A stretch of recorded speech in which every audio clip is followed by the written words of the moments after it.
জনগণ আপনাকে গালি দিয়ে যে পাপ করেছে, সেই পাপের জন্য আপনি আল্লাহকে বলেন, আল্লাহ ওরা না বুঝে যে আমাকে গালি দিয়েছে, ওদের গুনাহ হয়েছে, তুমি ওকে মাফ করো। এর নাম চাল চলো। বলতেই পাবেন না কাউকে গালি দিয়েছে দিয়েছে, বলতে পাবেন না এই তুই কে রে, ওকে মারাই তো লাগে 10 তো 20 টাকা দিব, লা মারাই। এগুলো হলো খারাপ স্বভাব, ঘৃণিত স্বভাব, শয়তানি স্বভাব, এগুলো নোংরা আচরণ। মুখ খুলবেন না। এই ছেলে তোমাকে বলছি, তোমাকে কয়েকটা কথা বলছি, ক্ষমতা দেখিয়ে বাঁচবা না। ক্ষমতা দেখিয়ে বেঁচে থাকার কোনো লাভ নেই। মানুষের বাড়িতে কাজ করে খাও প্রয়োজনে, চকলেট বিক্রি করে খাও। আসলে আমি চকলেট বিক্রি করে খেতে বলিনি, আমি বলেছি কম পয়সার ব্যবসা করো, লোন নিতে হবে না, শ্বশুর বাড়ি থেকে যৌতুক টাকা নিতে হবে না, এই কথা আমি বলেছি। এই ছেলে, উপার্জনের 4টা পথ। একটা হলো দিন মজুরি, সন্ধ্যায় টাকা শেষ হবে। দিন মজুরির টাকা কখন শেষ হবে? সন্ধ্যায়। আর একটা হলো চাকরি, মোটামুটি 25 দিনে টাকা শেষ হবে। কারো থাকবে 2-1 জন, 5 দিন ধার কর্জ করে যাবে। 3 জমি চাষ, সমান সমান বা লস বেশি। 4 ব্যবসা। তখন আল্লাহর নবী বললেন, পৃথিবীর মানুষ শুনে রেখো, আত-তাজিরু আস-সাদিকু আল-আমিনু ইয়াউমাল কিয়ামাহ মা শুহাদা ওয়াস-সিদ্দিকুন আল-আম্বিয়া। সত্যবাদী বিশ্বস্ত ব্যবসায়ীরা বিচারের মাঠে নবীগণের সাথে থাকবেন জান্নাতে। তাহাজ্জুদ পড়ে নবীর সাথে থাকা যায় না। দিন রাত তাসবিহ তাহলিল জিকির আজকার করে নবীর সাথে থাকা যায় না। ব্যবসা এমন একটা কাজ যে সেই কাজ দিয়ে কার সাথে থাকা যায়? নবীর সাথে। আমি এ কথা বলিনি, এ কথা মুহাম্মদ সাল্লাল্লাহু আলাইহি সাল্লাম বলেছেন। তিনি বলেছেন বিশ্বস্ত সত্যবাদী ব্যবসায়ী, ওরা নবীর সাথে থাকবে।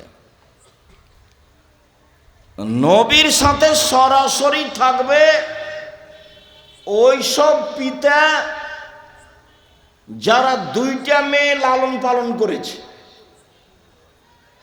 বড় হওয়া পর্যন্ত, বিবাহ শাদী দেওয়া পর্যন্ত। 2টা বেটির লালন পালন করেছে, বিবাহ শাদী দিয়ে দিয়েছে। এই বাপ নবীদের সাথে জান্নাতে থাকবে।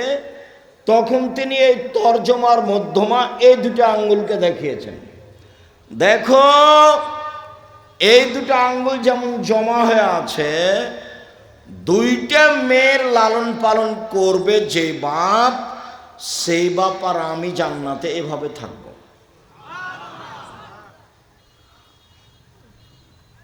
আপনারও তো 2টা-3টা মেয়ে ওই যে বাজারে বসে আছে, বলেন কি হবে? জবাব আমাকে দিতে হবে না, জবাব আপনাকে দিতে হবে। জবাব দিতে হবেই, প্রস্তুতি নেন।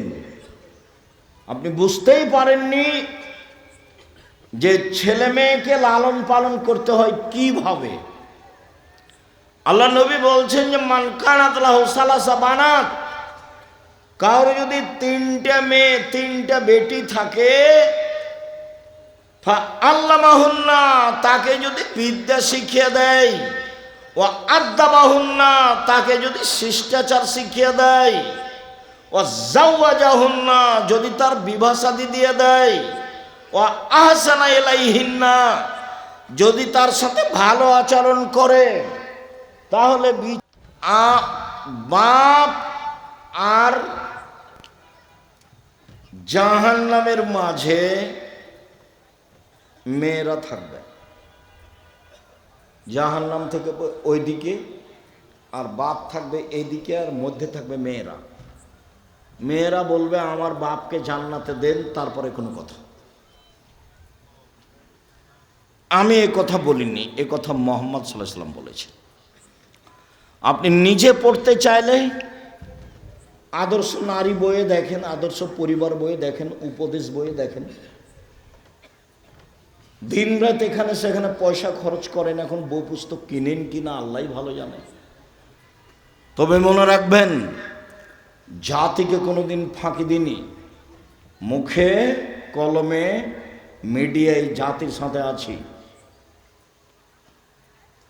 জাতিকে কোনোদিন ভুল পথের দাওয়াত দিনি, কোনো স্বার্থ নিয়ে দাওয়াত দিতে আসিনি। 90 সাল থেকে মাঠে আছি, নিজ প্রয়োজন জাতির সামনে কোনোদিন পেশ করিনি।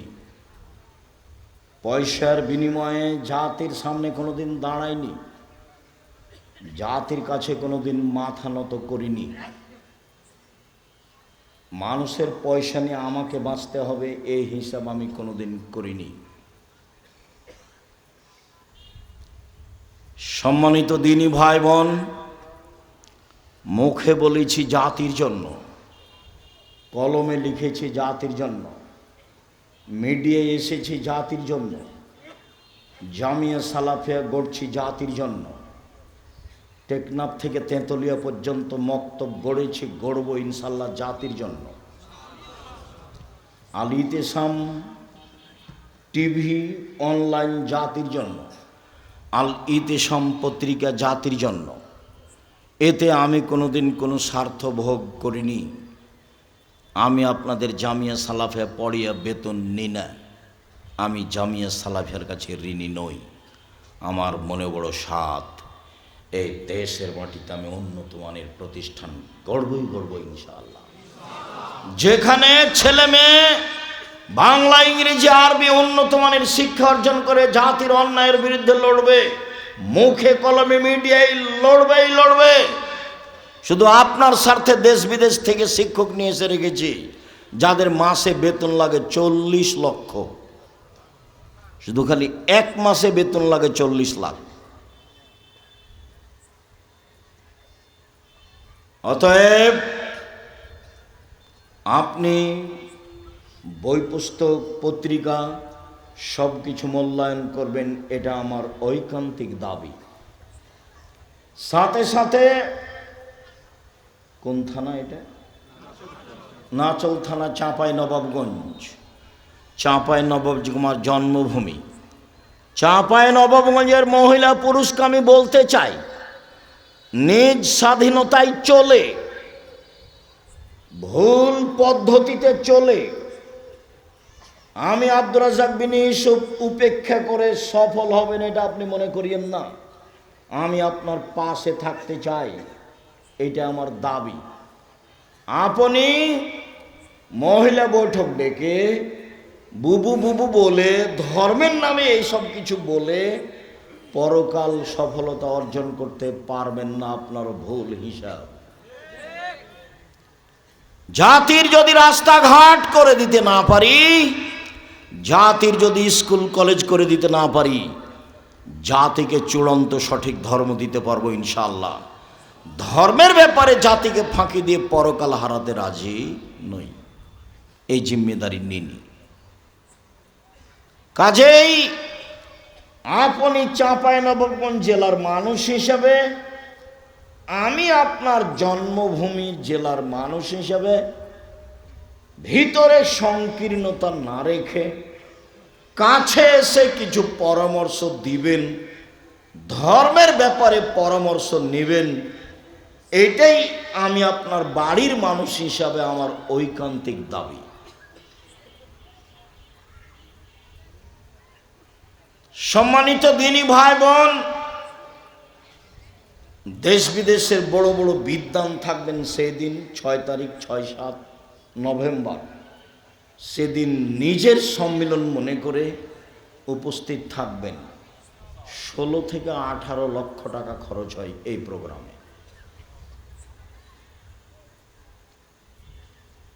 আমি জাতির সেবায় পিছে হটিনি। আপনি কোনো দুর্বল সাইড উল্লেখ করে নিন্দা করে পিছনে হটলে ক্ষতি আপনার হবে।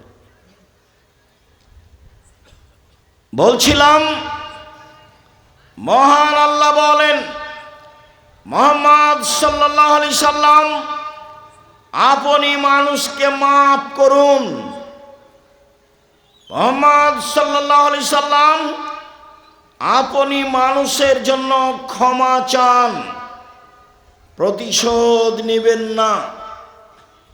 মহান আল্লাহ বলেন, আল্লাযীনা ইনফিকুনা ফিস সাররাই ওয়াজ দাররাই ওয়াল কাযিমিনাল গায়জ ওয়াল আফিনা আনিন নাস, ওরা জান্নাতি এক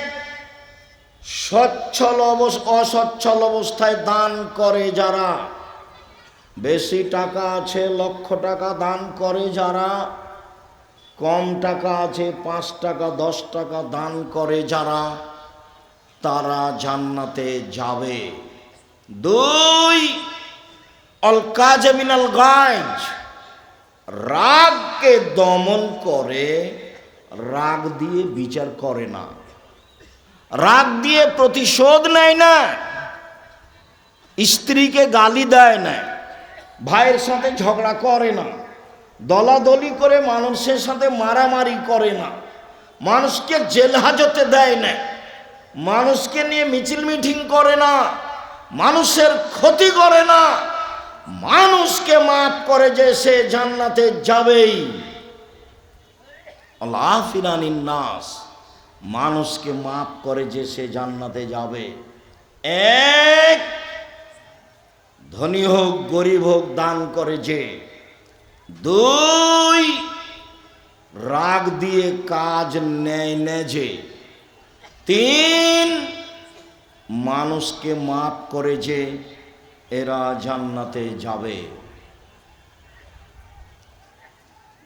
একজন সাহাবী বলছেন যে সাহাবীগণ আল্লাহর নবীকে বললেন, আল্লাহর নবী বলেন তো, মা খায়রু মাউতিল ইনসান, আল্লাহ যে মানুষকে অনেক নিয়ামত দিয়েছেন তার সবচেয়ে উত্তম কোনটি?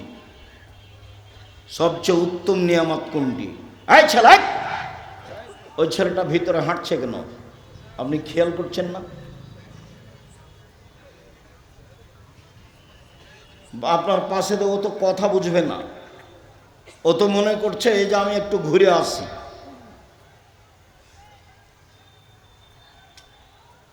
স্বভাব পরিবর্তন করতে হবে। তাফসির মাহফিল করতে আসেনি যে আসবেন যাবেন আসবেন যাবেন বাদাম খাবেন, এটা নয়।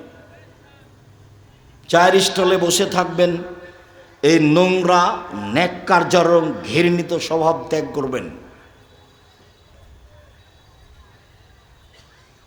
আল্লাহ রাসূল বলছেন, মানুষকে আল্লাহ যত নিয়ামত দিয়েছেন তার সবচেয়ে উত্তম নিয়ামত হচ্ছে ভালো চাল চলন।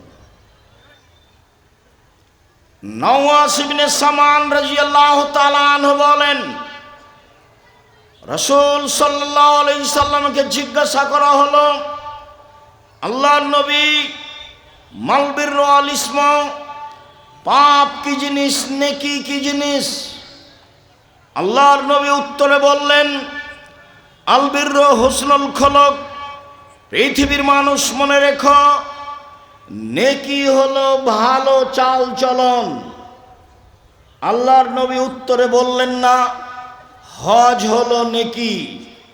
আল্লাহর নবী উত্তরে বললেন না রমজান মাসের সিয়াম রোজা হলো নেকি। আল্লাহ রাসূল উত্তরে বললেন ভালো চাল চলন হলো নেকির কাজ। ঘুমানোর পূর্বে আজ বড় ভাইয়ের সাথে যদি গন্ডগোল হয়ে থাকে, গন্ডগোল বড় ভাইয়ের কারণেই হয়েছে, কিন্তু আপনাকেই হাত ধরে ক্ষমা নিতে হবে, এটাই হলো ভালো চালচলন। যায় যায় যদি গন্ডগোল হয়ে থাকে, ঝগড়া হয়ে থাকে, ঝগড়া বড় জায়ের কারণেই হয়েছে, ছোট জাকে বড় জায়ের হাত ধরে ক্ষমা নিতে হবে, এটাই ভালো চালচলন। ক্ষমা নিতেই হবে।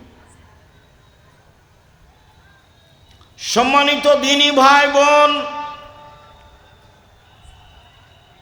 সদাচরণ দিয়ে সবচেয়ে দামি জান্নাত পাওয়া যায়। আবু মুসা আশআরী রাদিয়াল্লাহু তাআলা আনহু বলেন, রাসূল সাল্লাল্লাহু আলাইহি ওয়াসাল্লাম বললেন,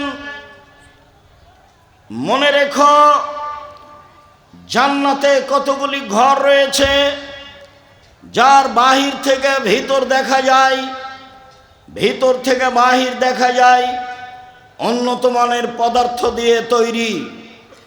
সাহাবীগণ বললেন, আল্লাহর নবী, এত দামি জান্নাত কে পাবে?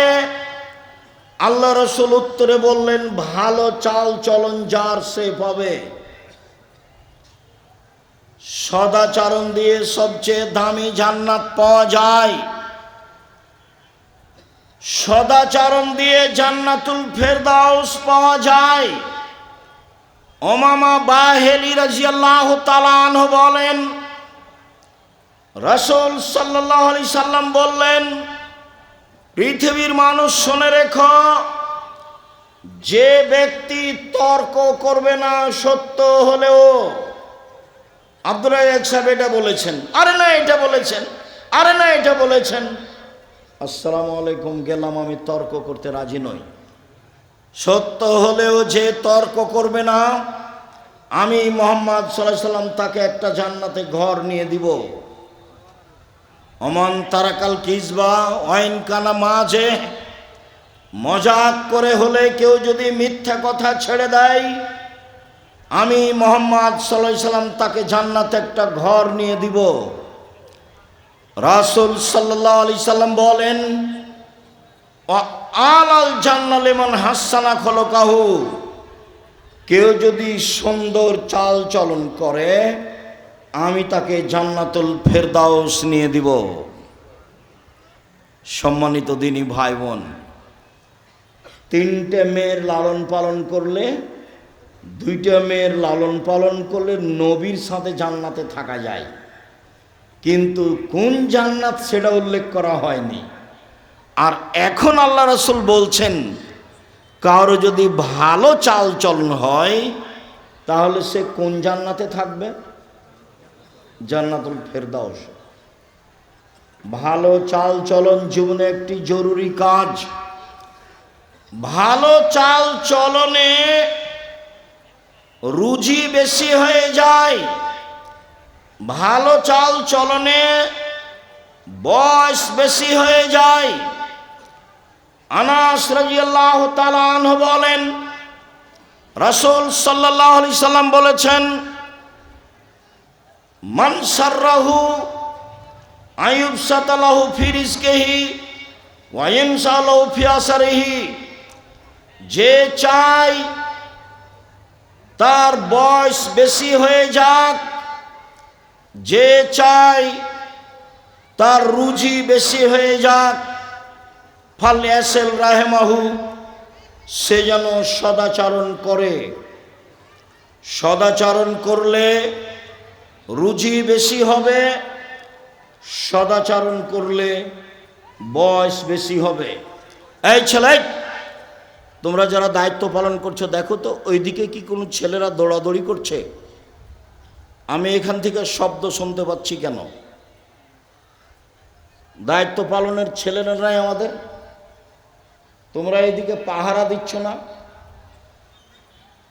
ওই পিছনে যাও। আমি তো আর আব্দুল্লাহ বিন ফজল নই যে ভোর পর্যন্ত বক্তব্য দিব।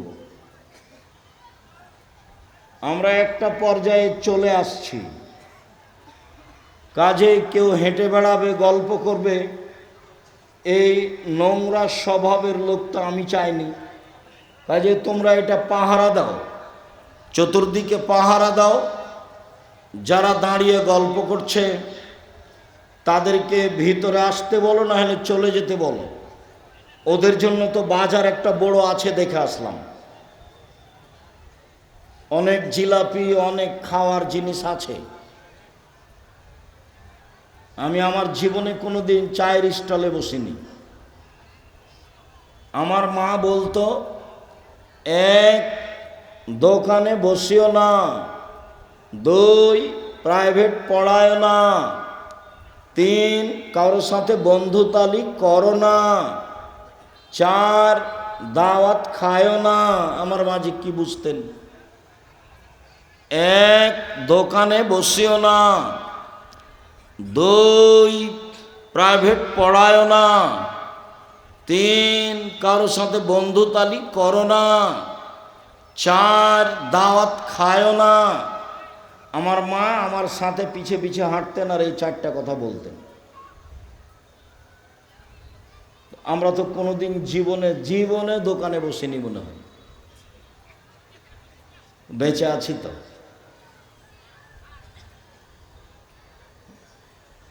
বেঁচে নেই, দাওয়াত খেয়েছি তো ছাত্র জীবন শেষ হলে, এখন তো দাওয়াত খাই। তবে অনেক সময় হিসাব করি আর কি। ছাত্র জীবনে আমার মায়ের কথাটা আমি বাস্তবায়নের চেষ্টা করেছিলাম, যদিচ 4টার কারণে একটার আমার রহস্য আমার মা বলতেন যে যার সাথে দোস্তালি করেছ কয়দিন পরে ওর সাথে আর মিল খাবে না, তখন ও পেটে ছুরি দিয়ে পালিয়ে যাবে। এইটার রহস্য আমার মা বলতেন, বাকিগুলো আমার মা রহস্য বলেননি, কিন্তু বলার সময় তো এটা বলতেন এই 4টে। তার মানে দোকানে বসার স্বভাব ভালো নয়। এখন ধরেন আমরা এখানে কথা বলছি, যারা দোকানে দাঁড়িয়ে আছে গল্প করছে, ওকে যদি বলা হয় যে আপনি কি ভালো, তো বলবে না আমিও গরু ছাগল পশু প্রাণীর মতো। বুঝে না ওরা, অন্তর আছে বুঝে না, দেখেও দেখে না ওরা, চক্ষু আছে দেখে না, শোনে না ওরা, কান আছে শোনে না। একা কালা নাম, তারা পশু প্রাণীর মতো, তারা গরু ছাগলের মতো, তারা কুকুর শ্রীগুলোর মতো, বালহুম আজাল, বরং তারা তার চেয়েও খারাপ। পশু প্রাণীর মতো, গরু ছাগলের মতো। এই স্বভাব কেন হবে? আমি অবশ্য অনেকখানি ভাবি মাঝে মধ্যে। জীবনে একটা চেষ্টা চালিয়েছি 90 সাল থেকে, সেটা হলো জাতিকে বলতে চেষ্টা করেছি এই দেশের মাটিতে 95% জন বক্তা আছে মিথ্যুক। এটা আমি জাতিকে জানাতে চেয়েছি। 98% জন মুফাসসির মিথ্যুক। বলতে চেয়েছি এই দেশের মাটিতে প্রায় 3 লক্ষ জালজয়ী হাদিস আছে মিথ্যা। আমার বাসায় আছে 10,000। আমার বাসায় কতটি আছে? 10,000। ধর্মের নামে মিথ্যা কথা আছে, এই কথা আমি বলতে চেয়েছি। তাতে দেশবাসী বুঝেছে যে ধর্মের নামে মিথ্যা কথা আছে। মানুষ মরে, জান যায়, তার পাশে বলতে হবে লা ইলাহা ইল্লাল্লাহ। আল্লাহ নবী বলেছেন মান কানা আখিরু কালামিহি ফাদাখালাল জান্নাহ, মান কানা আখিরু কালামিহি লা ইলাহা ইল্লাল্লাহ ফাদাখালাল জান্নাহ। যার শেষ কথা লা ইলাহা ইল্লাল্লাহ হবে সে জান্নাতে চলে যাবে। সূরা ইয়াসিন পড়তে হবে মমর্ষ ব্যক্তির পাশে বা মরার পাশে, যা হাদিস জাল। মানুষ করছে, আহলে হাদিস মানুষ করছে। লাশকে চিৎ করে রাখা যাবে না, কাত করে শুয়ে রাখতে হবে। বুকের উপরে হাত রাখতে হবে না, পাশে হাত রাখতে হবে। মানুষ মারা গেছে, অজু গোসলের সময় মোচ কাটা যাবে না, হারাম। পরিষ্কার পরিচ্ছন্নতার কাজ করা যাবে না, নখ কাটা যাবে না, পেট চেপে পেশাব পায়খানা বের করা যাবে না, সব হারাম। শ্বাস বন্ধ হয়ে গেছে, সব বিধান বন্ধ। অজু দিয়ে গোসল দিতে হবে মাত্র, এইটুকু ছাড়া আর কিছু নেই। লাশকে সামনে রেখে নেতারা ধারাবাহিক বক্তব্য দিচ্ছে, এই বক্তব্য হারাম। এমন কোনো মায়ের বেটা জন্ম নেয়নি পৃথিবীর ইতিহাসে যে লাশকে সামনে রেখে বক্তব্য দিতে হয় তার প্রমাণ দিতে পারে। ধর্ম বিকৃত করেছে হুজুরি। আমি উপস্থিত হব তোমাদের জানাজায়, তখন দেখি কোন নেতা কথা বলে, বলাই হতো দেখি এত বড় নেতা কে জন্ম নিয়েছে।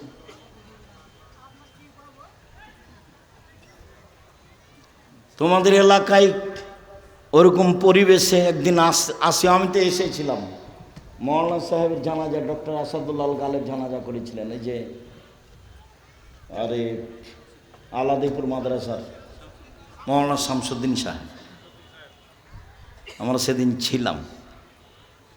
জানাজার সময় ডক্টর সাহেবই তো জানাজা পড়ালেন।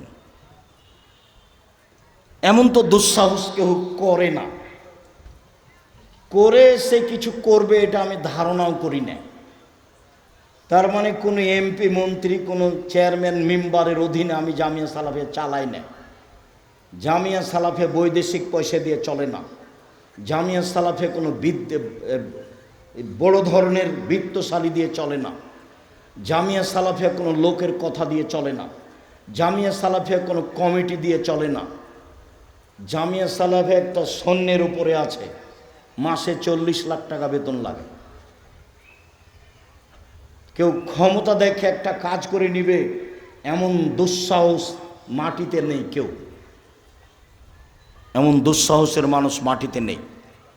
আমার জীবনে আমি কোনোদিন বক্তব্য দিতে গেছি কোনো মসজিদে, কোনো জায়গাতে ওর কথা অনুপাতে বক্তব্য দিতে হবে 90 সাল থেকে নিয়ে এখন পর্যন্ত কোনোদিন ঘটেনি।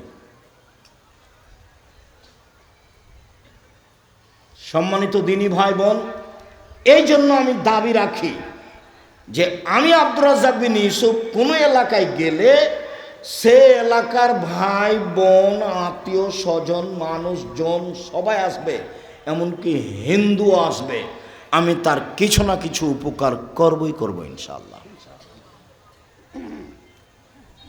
সম্মানিত দিনী ভাই বোন, চাল চলন ভালো যার সে জান্নাতুল ফেরদাউস পাবে, এ কথা মুহাম্মদ সাল্লাল্লাহু আলাইহি সাল্লাম বলেন।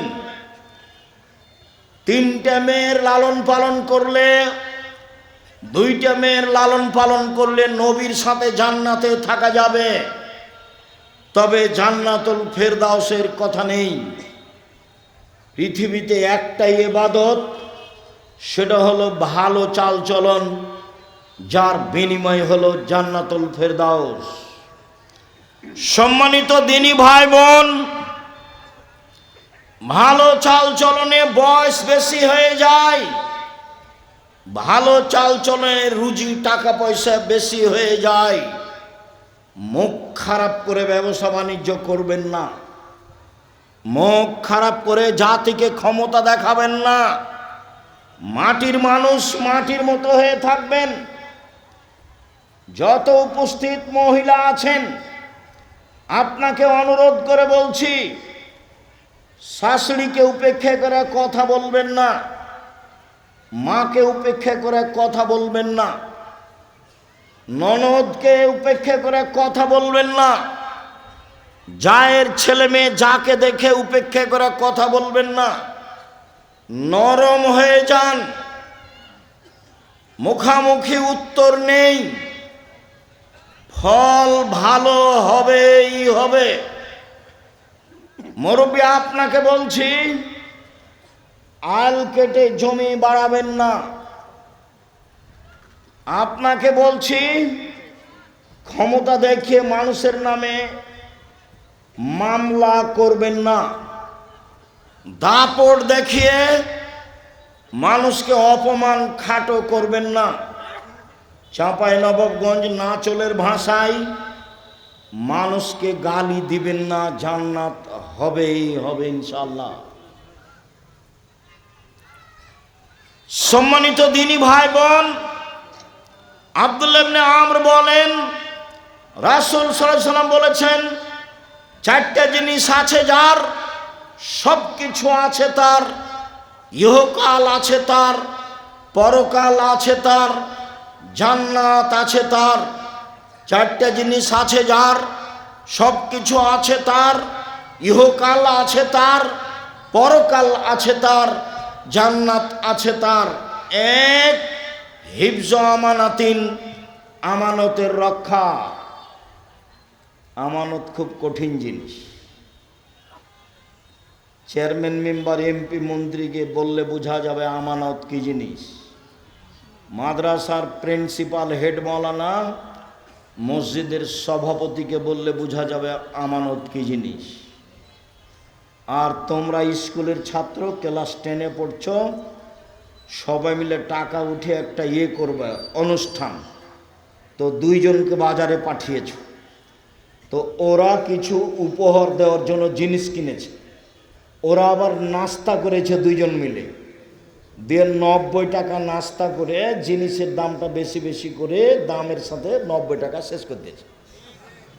ওরা বলেছে দুইজনে এটা বলবি না, নাস্তার কথা বললে মন খারাপ করবে। তুমি ক্লাস 10-এ পড়ো, 90 টাকাতে হেরে গেছো, ইমান হারিয়ে গেছে। আমানত আছে যার, জান্নাত আছে তার। আমানত নেই যার, জান্নাত নেই তার। আমানত খুব কঠিন জিনিস।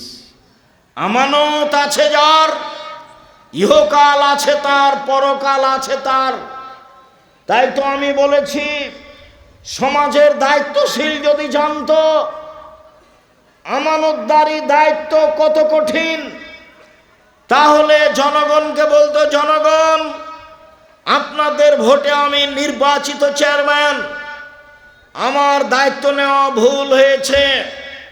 আব্দুর রাজ্জাক সাহেবের বক্তব্য শুনেছি, যারা দায়িত্বে আমানতের খেয়ানত করে তাদের বিচার দেরিতে হবে। একদিন দেরি হলে 50,000 বছর, 3 দিন দেরি হলে কত বছর? 1.5 লক্ষ বছর।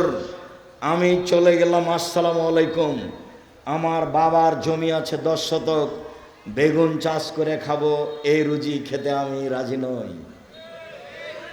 আবু জার গেফারি রাদিয়াল্লাহু তাআলা আনহু বলেছিলেন, আল্লাহর নবী আমাকে এলাকার নেতা করে দেন। আবু জার গেফারি বলছে, আল্লাহ রাসূল বলছেন, আবু জার গেফারি তুমি করেছো কি? নেতৃত্ব আমানত, আর তুমি হলে জয়ীফ, দুর্বল, দুটো এক নয়, হবে না তোমার নেতৃত্ব দেওয়া। পিঠের উপরে থাবা মেরে বলছে, আবু জার গেফারি তুমি করেছো কি?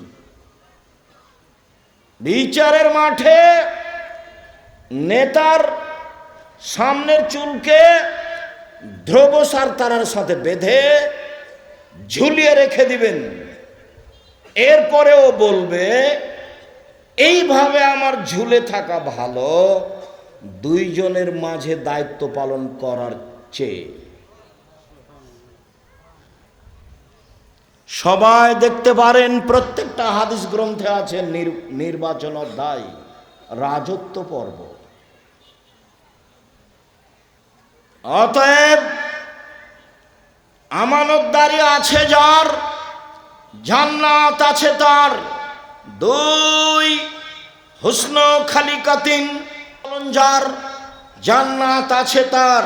3 সিদক হাদিসিন, সত্য কথা যার, জান্নাত আছে তার। 4 ইফাতুন বিতমাতিন, বৈধ রুজি যার, জান্নাত আছে তার। 1 দিন মজুরি, 2 বৈধ চাকরি, 3 জমি চাষ, জাতির উপকার করা যাবে না, বেঁচে থাকা যাবে মাত্র। 4 ব্যবসা, চকলেট হলেও জাতির উপকার করা যাবে। সারাদিনে 500 টাকা যদি, 200 টাকা যদি বিক্রি করি, তাহলে 100 টাকা যদি লাভ থাকে, 30 টাকা খাবো, 70 টাকা থেকে যাবে।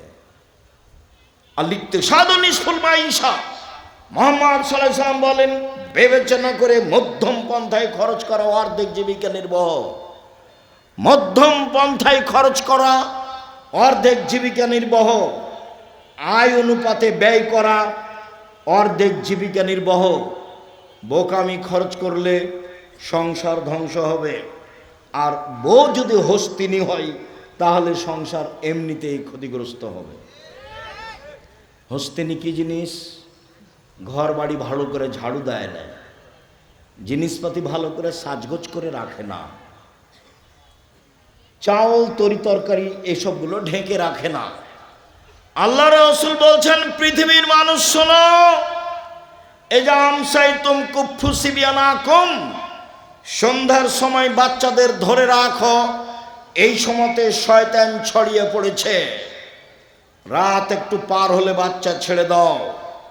শয়তান যদি বাচ্চাকে দেখতে পায়, তাহলে বাচ্চা চিল্লাচিল্লি করবে, কাঁদবে। ছাদের উপরে নিয়ে যাওয়া যাবে না, আঙিনায় উঠানে নিয়ে যাওয়া যাবে না, বাইরে খুলিতে চত্বরে নিয়ে যাওয়া যাবে না, ওকে ঘরে আটকে রাখতে হবে। 2, আগলে কুলাবু ওয়াজকুরুল্লাহ, দরজা বন্ধ করো, জ্বালানা বন্ধ করো, বিসমিল্লাহ বলো। তোমার মাকে জিজ্ঞাসা করে দেখি আজকে জীবনে কোনোদিন বিসমিল্লাহ বলে দরজা বন্ধ করেছিল? মনেই নাই। পেশাব পায়খানায় গেলে দোয়া মনে থাকে না, আবার এইটে। জীবন এমনিতেই চলছে গরু ছাগলের মতো। বক্তব্য শুনতে এসে দোকানপাটে বসে থাকা যেমন, গরু ছাগলের জীবনও তেমন, তাফসির মাহফিলও তেমন। এইসব ছিল একার কাহিনী। বুবু নামাজে যখন দাঁড়াবা বুবু, 2 পায়ের গোড়ালি জমা করে নিও বুবু। 2 পায়ের গোড়ালির মধ্যে ফাঁকা যদি রাখো বুবু, তো লজ্জা স্থানের যোগাযোগ বুবু মাটির সাথে হবে, মাটি অভিশাপ করবে। বুবুর সব কথাই নাকি বুখারীতে আছে। এই তো ধর্ম। লাশ পড়ে আছে, বুবু কি যে বক্তব্য দিল, আর লম্বা দোয়া মেরে দিল বুবু। এই বুবু এই বাড়িতে আসলো কেন? এই ছেলে, এইসব মহিলা তোমাদের এই লাশের পাশে আসলো কেন? ও মহিলা মানুষ নয়? এখানে আসলো কেন? ও কি দেখাতে চাই? কি ধর্ম দেখাতে চাই? অর্ধ পৃথিবীর খলিফা, কুশাগর, বুদ্ধিজীবী, রাজনীতিবিদ ওমর মারা গেছেন। ওমরের শ্বাস বের হবে এরকম পর্যায়ে বলছে, আব্দুল্লাহ যাও আয়েশাকে বলো আমার কবরটা আবু বকর সিদ্দিকের পাশে হতে দিবে কিনা। যদি দেয় ভালো কথা, যদি না দেয় তাহলে সাধারণ জনগণের লাশ যেখানে আছে সেখানে রেখে দিও। আব্দুল্লাহ ইবনে ওমর বলছেন, আমি গেলাম, সালাম দিয়ে বাড়িতে ঢুকলাম, দেখি আয়েশা রাদিয়াল্লাহু তাআলা আনহা বসে বসে কাঁদছেন উমারের কারণে। অর্ধ পৃথিবীর খলিফা, কুশাগর, বুদ্ধিজীবী, রাজনীতিবিদ ওমর মারা গেছেন। আয়েশা রাদিয়াল্লাহু তাআলা আনহা দেখতে আসেননি, বাড়িতে বসে কান্নাকাটি করছেন। বললেন, ঠিক আছে, ওমরকে অনুমতি দিলাম, তার কবর আবু বকর সিদ্দিকের পাশে হবে, যদিও আমার ইচ্ছে ছিল। আবার ওমর বললেন, যাও তুমি আবারও বলো আমার লাশটা মসজিদে নববীর পাশে রেখে দিয়ে আয়েশাকে বলিও পুনরায় ওমরের কবর কি আবু বকর সিদ্দিকের পাশে দিব? যদি হ্যাঁ বলে দিও, না বললে বাকিউল গারকাদে জনগণের পাশে আমার কবর দিও। শোনো, আয়েশাকে বলার সময়তে বলিও উমর আবু বকর সিদ্দিকের পাশে থাকতে চেয়েছে। বলিও না যে আমিরুল মোমিনিন চেয়েছে। আমিরুল মোমিনিন বলো না। আরে 20 বছর আগে তার চেয়ারম্যানই পদ শেষ হয়েছে, বলছে সাবেক চেয়ারম্যান, বলছে সাবেক প্রিন্সিপাল। এই ছেলে, কথা আমি বুঝাতে পারিনি, বুখারীর হাদিস। ওমর কি বলছেন ছেলেকে? যে আব্দুল্লাহ আয়েশার কাছে গিয়ে বলিও যে কবরটা আবু বকর সিদ্দিকের পাশে দিতে দিবে কিনা। বলার সময়তে বলিও ওমর চেয়েছে, বলিও না যে আমিরুল মোমিনিন চেয়েছে। না, বুঝাতে পারলাম না কথা। আয়েশাকে গিয়ে বলিও না যে কে চাচ্ছে জায়গা, আমিরুল মোমিনিন চাচ্ছে, এটা বলিও না। আমি এখন জাতির আমিরুল মোমিনিন নই। অর্ধ পৃথিবীর খলিফা, কুশাগর, বুদ্ধিজীবী, রাজনীতিবিদ ওমর, যাকে দেখে রাস্তাতে শয়তান চলে না। আল্লাহর নবী বলছেন, জান্নাতে ঘুরছিলাম, দেখলাম খুব টকটকে ঝকঝকে ঘর, অবাক হয়ে গেলাম, এত সুন্দর ঘর। পাশে একজন বৃদ্ধা মহিলা। আমি বললাম, ঘরটি কার বলতে পারো? মহিলা বলল, ঘরটি উমারের। আমি আঁতকে উঠলাম। উমারের আত্মমর্যাদা আমার স্মরণ হলো। আমি ভিতরে যেতে চেয়েছিলাম, কিন্তু উমারের আত্মমর্যাদাকে হিসাব করে আমি এই ঘরের ভিতরে যাইনি। আল্লাহ রাসূল বলছেন আমি উমারের আত্মমর্যাদাকে হিসাব করি। উমার অর্ধ পৃথিবীর খলিফা, কোষাগর, বুদ্ধিজীবী, রাজনীতিবিদ উমর বলছেন, বলিও যে উমার চেয়েছে, বলিও না যে আমিরুল মোমিনিন চেয়েছে। সম্মানিত দিনী ভাই বোন, আমি আপনাকে আজকের বৈঠকে অনুরোধ করতে চেয়েছি, বাকি জীবন কারোর সাথে খারাপ আচরণ করে 1 মিনিট বাঁচতে চাইবেন না। যা হবে হবে। অর্থ সম্পদ কেউ লুটে নিল, কেউ গালি দিল, কেউ মামলা করলো, আসামি হয়ে যেতে রাজি আছি, বিবাদী হয়ে, বাদী হয়ে নয়। আমি কারোর বিরুদ্ধে মামলা করব না, এতে আমি রাজি নই। দিনী বন্ধের বলছি, 2টা কাজ জীবনে করবেন না। এই মেয়ে, কথা বলছো কেন? মহিলা মানুষ হিসাবে 2টা কাজ করবেন না। 1, অভিমান নেই। অভিমান করলেই শয়তান সুযোগ পাবে। অভিমান কি? দিনাজপুর স্বপ্নপুরী নিয়ে গেল না দেখতে, অভিমান। একদিন জামিয়া সালাফিয়া সম্মেলনে রাজশাহী নিয়ে গেল না, এর নাম অভিমান। অভিমান করলেই শয়তান সুযোগ পাবে। 2, প্রতিবাদ। তোমার মা কেন এই কথা বলল, তোমার বাপ কেন এই কথা বলল, তোমার ভাই কেন এই কথা বলল, তুমি কেন এই কথা বললে? প্রতিবাদ নেই, জীবন সুন্দর হবে। তুমি যেভাবে রাখবে তাতে আমি খুশি। মোটা কাপড়ে তুমি খুশি তো আমিও খুশি, চিকন কাপড়ে তুমি খুশি তো আমিও খুশি। আমার পক্ষ থেকে কোনো অভিমান নেই, আমার পক্ষ থেকে কোনো অভিযোগ নেই, আমার পক্ষ থেকে কোনো আপত্তি নেই। যা আপনার ভালো তা আমার ভালো। তখন শয়তান চুপটি লেগে চলে যাবে। আর যদি খালি বলেন, হ্যাঁ তুমি আমার এই কথা শোনোনি, তোমাকে তো বলেছিলাম, তোমার এই কথা মানলে না, তখন আপনি তো বললেন তো এভাবে গরম করে বলছিস কেন কথা? হ্যাঁ বলবো না, তুমি আমার কোনো কথা শোনো না। কোনটা তো শুনি না, শুনিতে সব, একটাও শোনো না, তোমার সাথেই থাকবো না, থাকিস না, যা তালাক দিয়ে দাও, এক্ষুনি তালাক দিয়ে দাও। যা তোকে তালাক দিলাম, 1 তালাক 2 তালাক 100 তালাক দিলাম। যখন তালাক দেওয়া শেষ হয়েছে তেমনি শয়তান চলে গেছে। ইন্না লিল্লাহি ওয়া ইন্না ইলাইহি রাজিউন। এবার ছেলে যে আছে 3টে, এখন কিন্তু আর শয়তান নেই। বেগুন তুলে খেলে গাছ এখনো আছে, আর মোলার গাছ তুলে খেলে এই গাছটাই শেষ। তালাক দিলে কি হবে? বুদ্ধি শেষ। অন্য পথে যাবেন, তালাকে যাবেন না। অন্য পথে যাবেন, তালাকে যাবেন না। সতর্কতার যে কোনো পথ অবলম্বন করেন, তালাকে গেলেই বিপদ। সম্মানিত দিনী ভাই বোন, আবু হুরায়রা রাদিয়াল্লাহু তাআলা আনহু বলেন, রাসূল সাল্লাল্লাহু আলাইহি সাল্লাম বলেছেন, পৃথিবীর মানুষ শুনে রেখো, আল্লাহ তাআলা বলেন, মান ওয়াসালাকে ওয়াসালতুহু, ওমান কাতাকে কাতাতুহু। এই সদাচরণ, এই ভালো চালচলন শোনো, আমি আল্লাহ তোমাকে বলছি, তোমাকে নিবে যে আমি তাকে নিব, তোমাকে ছেড়ে দিবে যে আমি তাকে ছেড়ে দিব। সদাচরণ নেই যার, আল্লাহ নেই তার। সদাচরণ আছে যার, আল্লাহ আছে তার। আয়েশা রাদিয়াল্লাহু তাআলা আনহা বলেন, সদাচরণ আল্লাহর আরশ ধরে এরকম ঝুলন্ত অবস্থায় ঝুলে বলে, আমি সদাচরণ বলছি, ওমান ওয়াসালানি ওয়াসালাহুল্লাহ, ওমান কাতানি কাতাহুল্লাহ। আমি সদাচরণ, আমাকে যে নিবে আল্লাহ তাকে নিবেন।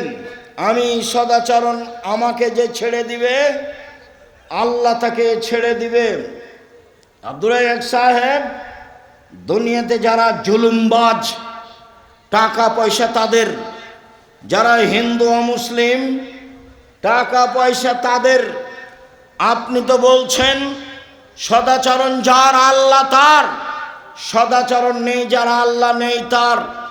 তাহলে যাদের সদাচরণ নেই তাদেরই তো অর্থ সম্পদ থাকলো, তাহলে তার আল্লাহ থাকলো না কি করে?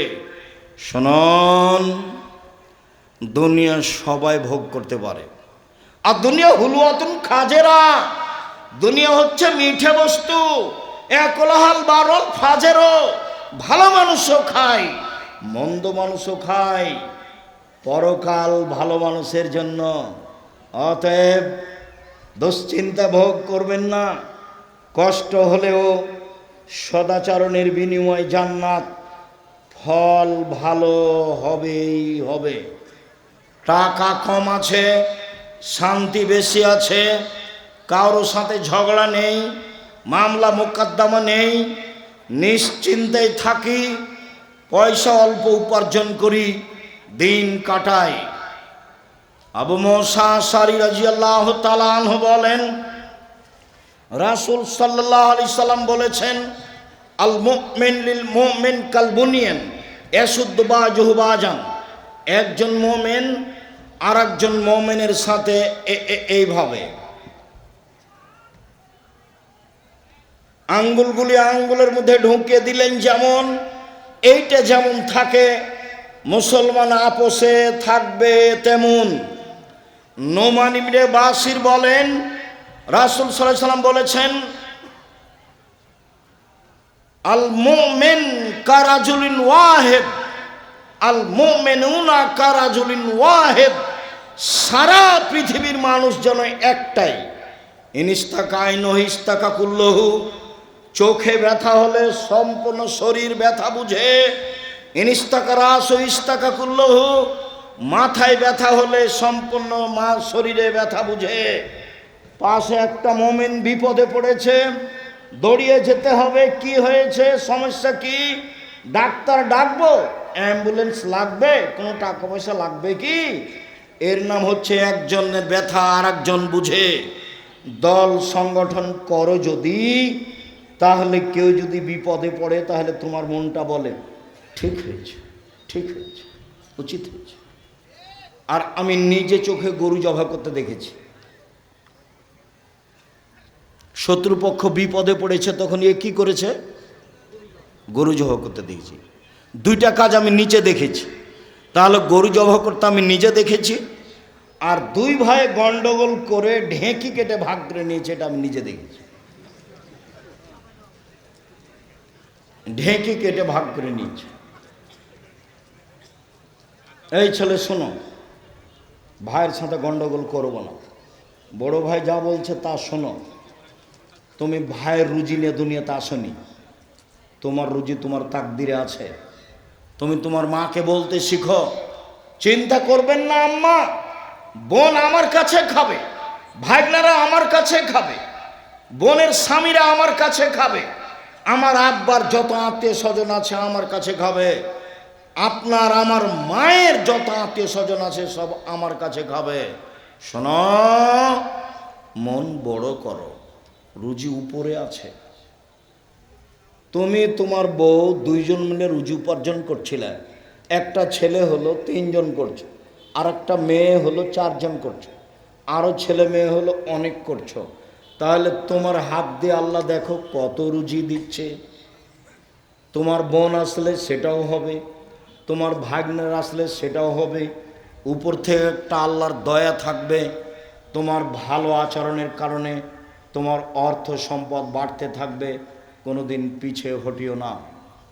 সম্মানিত দিনী ভাই বোন, রাসূল সাল্লাল্লাহু আলাইহি সাল্লাম বলেন, আয়েশা রাদিয়াল্লাহু তাআলার বিবরণ, ইন্নামাল মুমিনু ইয়াজুদু বিহুসনি খুলুকিহি দারাজাতা সায়ামুল কায়েম। ভালো আচরণ দিয়ে মানুষ 2টা নেকি অর্জন করে। 1, নিয়মিত তাহাজ্জুদ পড়লে যত নেকি হয়। 2, নিয়মিত নফল রোজা থাকলে যত নেকি হয়। 2টার সমন্বয়ে যত নেকি হয়, ভালো চাল চলনে তত নেকি হয়। মনে থাকবে না মনে হয়? 1, নফল রোজা, বৃহস্পতিবার সোমবার। আজকে রোজা ছিলেন? ইন্না লিল্লাহি ওয়া ইন্না ইলাইহি। মুখ বন্ধ হয়ে গেল কেন? তাফসির মাহফিল শুনে শুনে অন্তর মরে গেছে নাকি? নির্বাচন করে মিছিল করে অন্তর মরে গেছে কি? ভাইজান মুরব্বী, আপনি সিয়াম ছিলেন আজকে? ইন্না লিল্লাহি ওয়া ইন্না ইলাইহি রাজিউন। কেন? আজ তো সোমবার, বৃহস্পতিবার সোমবার সিয়াম থাকতে হবে। আসলেন ঢং ঢং করে, চলে গেলেন ঢং ঢং করে। এটাই হলো বিয়ে? কোরআন হাদিস শোনা, এটাই নীতি। কেন আজকে সিয়াম থাকেননি? থাকেননি কেন? কেন থাকেননি? থাকলেন না কেন? বৃহস্পতিবারে সিয়াম থাকেননি কেন? আল্লাহ নবী তো বলছেন বৃহস্পতিবার সোমবার মানুষের পাপ নেকি পেশ করা হয়। আমার মন চায়, আমার যখন রিপোর্ট দেখবে তখন আল্লাহ দেখুক যে আমি সিয়াম আছে। এই নাও দেখো, আমার পাপ নেকি দেখো, আমি কি আছি এখন? সিয়াম আছে। তা আপনার একটু মন চায় না কেন? ইবাদতের জগতে সবচেয়ে দামি ইবাদত সিয়াম। কি ইবাদতের জগতে সবচেয়ে দামি ইবাদত, কেন আপনি সিয়াম থাকেননি? উপস্থিত বৈঠকের দিনই বোন, কি ব্যাপার, সিয়াম ছিলেন আজকে? শুধু তো খালি ঝগড়া করে জীবনটা কাটালেন। সদাচরণে একসাথে 3 নেকি হয়। 1, আল্লাহর পথে জিহাদ করলে যত নেকি হয়। 2, নিয়মিত নফল সিয়াম রোজা থাকলে যত নেকি হয়। 3, নিয়মিত তাহাজ্জুদ পড়লে যত নেকি হয়। ভালো চাল চলনে তত নেকি হয়। ভালো চাল চলন কি জিনিস? অবাক কথা নয়? ভালো চাল চলন কি জিনিস? রাসূল সাল্লাল্লাহু আলাইহি সাল্লাম বলেন, ইন্না মিন আহাব্বিকুম ইলাইয়া আহসানুকুম খুলুকান। তোমাদের মধ্যে সবচেয়ে ভালো মানুষ আমার কাছে সেই যার চাল চলন ভালো। সবচেয়ে ভালো পুরুষ সেই যে স্ত্রীর কাছে ভালো। আমি নিজেও আমার স্ত্রীদের কাছে ভালো। ভালো নারী কে? 1, স্বামীর সাথে কথা বললে হাসি মুখে বলে। 2, স্বামী আদেশ করলে পালন করে। 3, স্বামী বাড়িতে না থাকলে নিজেকে হেফাজতে রাখে। সেই হলো ভালো নারী। ভালো নারী কে?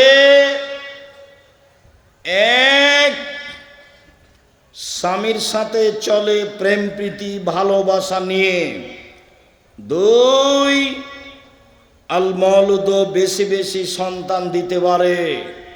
3, আল মুতিয়াত, স্বামীর ব্যথায় ব্যথিত হয়। 4, আল মুসিয়াত, স্বামীর সাথে সব সময় কথাবার্তায় সমস্যায় সুবিধাই একসাথে থাকে। যে 4টা গুণ আছে যার, সেই হলো ভালো নারী। খাদিজার মতো, আয়েশার মতো। 1, স্বামীর সাথে ভালোবাসা প্রেম প্রীতিতে থাকে। 2, বেশি বেশি সন্তান দিতে পারে। 3, স্বামী বিপদগ্রস্ত হলে সান্ত্বনা দিতে পারে। 4, স্বামীর সব সময় কথাবার্তায় কাজে অংশগ্রহণ করে। 1 মিনিট, এই ছেলে খেয়াল করো তো দেখি ধরতে পারো কিনা। আল্লাহ নবী গারে হিরাতে ছিলেন, ইবাদত করছিলেন। তো হঠাৎ জিবরাইল এসে চেপে ধরে বলছেন, বলেন ইকরা, পড়েন। তা আমাদের নবী বলছেন পড়তে জানি না। তো জিবরাইল বলছেন পড়েন। তা আমাদের নবী বলছেন আমি পড়তে জানি না। তো জিবরাইল বলছেন পড়েন। তা আমাদের নবী বলছেন আমি পড়তে জানি না। চেপে ধরে বলছেন পড়েন, ইকরা বিস্মি রাব্বিকাল্লাযী খালাক, খালাকাল ইনসানা মিন আলাক। এই অবস্থা দেখে আল্লাহর নবী তাড়াহুড়ো করে ঘরে এসে বলছেন, খাদিজা জাম্মেলুনি জাম্মেলুনি খাসিত আলা নাফসি, আমাকে কম্বল দিয়ে জড়িয়ে ধরো খাদিজা, আমি মনে হয় মরেই যায় নাকি, আমি খুব বিপদগ্রস্ত। তখন উত্তরে কি বলছেন দেখেন, আর আপনার বউ কি বলবে সেটা আপনাকে দেখাবো। এক কাল্লা, কখনো নয়, অসম্ভব, হতে পারে না, আপনার বিপদ আসতে পারে না। কাল্লা, কখনো নয়, অসম্ভব, হতে পারে না, আপনার বিপদ আসতে পারে না। অল্লাহে, আল্লাহর কসম, অল্লাহে, আল্লাহর কসম, অল্লাহে, আল্লাহর কসম, মাইজিক আল্লাহ, আল্লাহ আপনাকে অপমান করবেন না। কেন? এক, তাসেলুর রাহেমা, আত্মীয়র সাথে সদাচরণ করেন, সদাচরণ, ভালো চাল চলন। দুই, তাকসেবুল মাদুমা, যার টাকা পয়সা নেই তাকে সাহায্য করেন। তিন, তাহমেলুল কাল্লা, যে কোনো কাজ করতে পারে না তাকে অর্থ সম্পদ দেন। চার, তাকরিজ জাইফা, মেহমান নামাজি করেন। এইসব কাজ আপনি করেন, কখনো আপনার ক্ষতি হবে না। এই কথা খাদিজা বললেন। আর আপনি আপনার স্ত্রীকে যদি বলেন, শোনো খালেদা, ঘটনায় তোমাকে তো বললাম যাও না, তোমাকে তো শতবার বললাম যাও, তুমি তো কথা শোনো না, তুমি তো কথা শোনো না, তুমি তো এটা করলে, তোমার কারণে এটা হলো, নেবার। এ হলো দুইজনের সংসার। ও এখন বিপদগ্রস্ত, ওকে কিছু বলবে, চিন্তা করবেন না, সমস্যা হবে না ইনশাল্লাহ। আল্লাহকে বলি, আল্লাহ আমাদের সহজ পথ করে দিবেন। এদিকে না গিয়ে বলছে, তুমি তো গেলে জোর করে, তোমাকে তো নিষেধ করলাম, কত তোমাকে বললাম, তুমি ঠিকই হয়েছে, তোমার ঠিকই হয়েছে। এ হলো বউ, মানে বিদ্যাও নাই, বুদ্ধিও নেই, অপ্রয়োজনীয় কথা বলে। আপনি আমার খুব কাছের মানুষ, আমি আপনার জন্য এসেছি, আপনাকে আমি মন থেকে ভালোবাসি। কোনো জায়গাতে কষ্ট পেলেও আপনাকে আমি কষ্ট দেওয়ার জন্য এসব কথা বলিনি। বক্তব্য শুনতে এসে যখন আপনি এখন যেমন নিস্তব্ধ আছেন, ভালো লাগে। বক্তব্য চলাকালীন যখন আপনি আপনার প্রয়োজন দেখান, কি প্রয়োজন? পেশাব পায়খানা। কি প্রয়োজন? এক কাপ চা। কি প্রয়োজন? দোকানে একটু ঘোরা। তখন এই স্বভাবকে আমি ঘৃণা করি। আমি তো কোরআন হাদিসের কথা বলছি, আমি তো দিন রাত বলছি, জীবনে আমি অপ্রয়োজনীয় বাক্য বলিনি। তা আপনার এইটুকু ধৈর্য হয় না কেন? নির্বাচন করে, গ্রামের বসবাস করে, মারামারি করে, ঝগড়া করে, আর ওই যে মোবাইলে ওটা কি, ওই যে দুইজনের ঝগড়া, টকশো, ফ্রি ফায়ার, বা আরও ওই যে আছে পাবজি, বা আরও যে ওরা কি বলে, যাই হোক, যেগুলো সব সময় একজন আর একজনের বিরুদ্ধে লড়ছে, ওগুলো দেখে দেখে দেখে স্বভাব একবারে পেশাব পায়খানার মতো হয়ে গেছে। মানে স্বভাব বলে কোনো জিনিসই নেই। এক, 5 ওয়াক্ত সালাত আদায় করবেন, কোনো আপোষ নেই। 2, হালাল রুজি উপার্জন করবেন, নিজে কাজ করি, নিজে খাই, ওখানে বসে গল্প কাটায় করি না। 3, কোরআন তেলাওয়াত করবেন, অল্প হলেও, সূরা ইখলাস হলেও। 4, আড্ডা পিটা চিরদিনের জন্য হারাম। আড্ডা পিটা 1, দোকানে বসে বসে আড্ডা পিটা। 2, মোবাইল নিয়ে ঘন্টার ঘন্টা বসে থাকা। ওই ঘরে তোমার বোন আছে, জেনা চর্চা করছে, তুমি এ ঘরে জেনা চর্চা করছো। বাড়ির ওপরে এমন বিপদ এসেছে আল্লাহর পক্ষ থেকে যে ওই ঘরে তোমার মাও জেনা চর্চা করছে, এ ঘরে তোমার বাপও করছে। গোটা বাড়িটাতে জেনার বন্যা। কিসের বন্যা? জেনার বন্যা। পৃথিবীর মানুষ মনে রেখো, আমার জীবনে বড় ভয়, আশাহতুল খাফিয়া, আমার উম্মাত গোপন পাপে লিপ্ত হবে। পৃথিবীর মানুষ মনে রেখো, আমার জীবনে বড় ভয়, আমার উম্মাত গোপন পাপে লিপ্ত হবে, এটা আমার ভয়। পৃথিবীর মানুষ শুনে রেখো, আমার জীবনে বড় ভয়, 1, আইম্মাতাম মুজিল্লিন, হুজুর হবে ভ্রান্ত।